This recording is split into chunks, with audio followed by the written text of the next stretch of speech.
Hey everybody, welcome back to Bros That Code. This is Caleb, and welcome to the second video now in this series. Today I'm just gonna go over the Explorer tab and the services that you see here on the right. Let's get right into it. Before I begin, I just realized that I said this is for you in my last video about 5 times, so I'd like to apologize for that. But let's get right into it.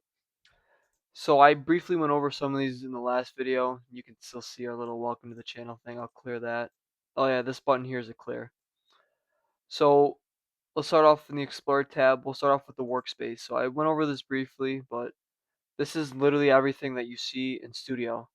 So I use a part, for example. Hey, here's a part. It's in the workspace, so I can see it.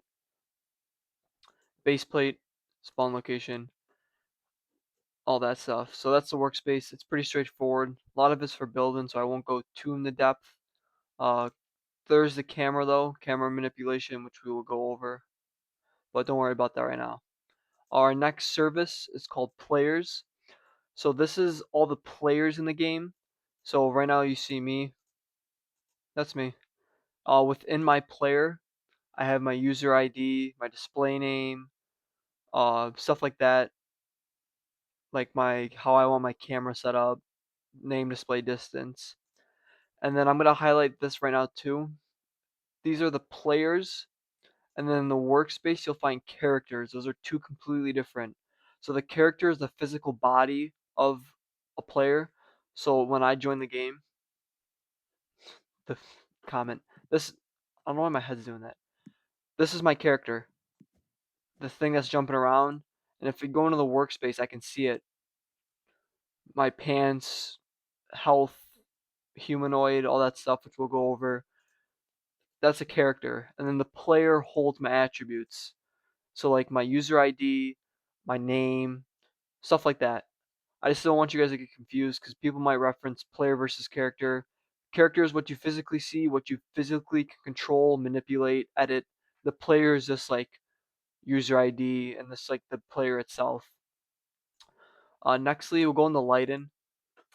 This mainly just straightforward messes with the lighting. So if I go in here, I can mess with like the time of day, something like that.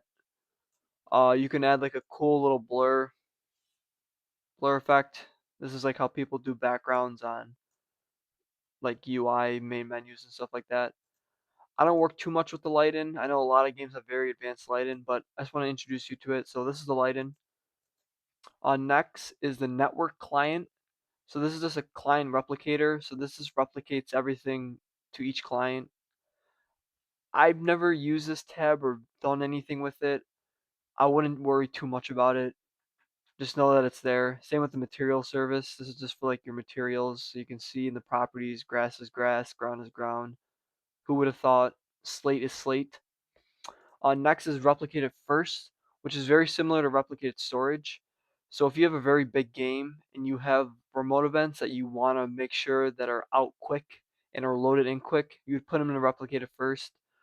Me personally, on my game so far, I've never used replicated first, mainly because they're not big games, so I wasn't worried about a remote event not loading in. And then piggybacking off of that, replicated storage. So you can save anything here, remote events, scripts, tables, stuff like that. Replicated storage is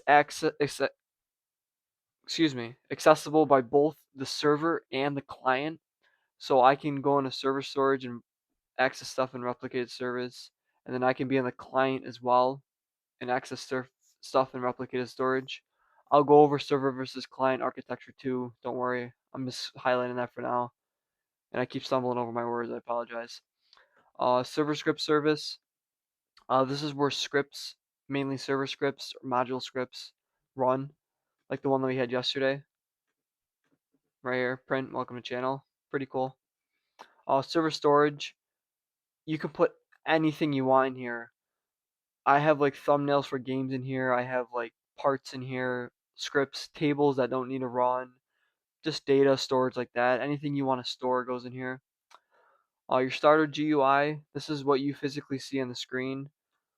Don't mind this. I just want to show you guys what it looks like. It's like this is the starter GUI. That's GUI. It's a graphical element. All your GUI elements are stored in here. Next is the starter pack. So when you play a Roblox game, I'll join in. Your inventory, and you have like these little tools here. That's what the starter pack is. You can put tools in there, and then the player can equip them like this and have them in their inventory.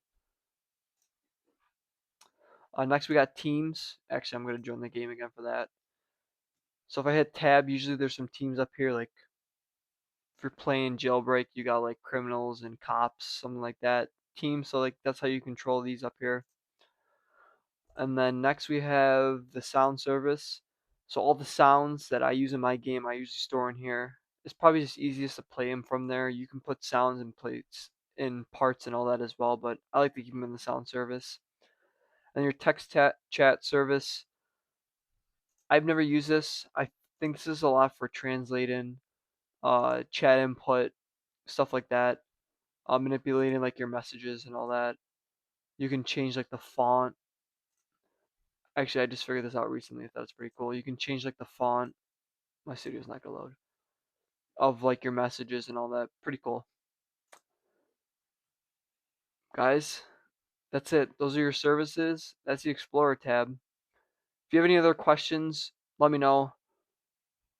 Don't flame me too hard for just not being able to talk. But in our next video, I'm going to go over these properties down here, mainly from a part. So yeah, stick around. I'll see you soon.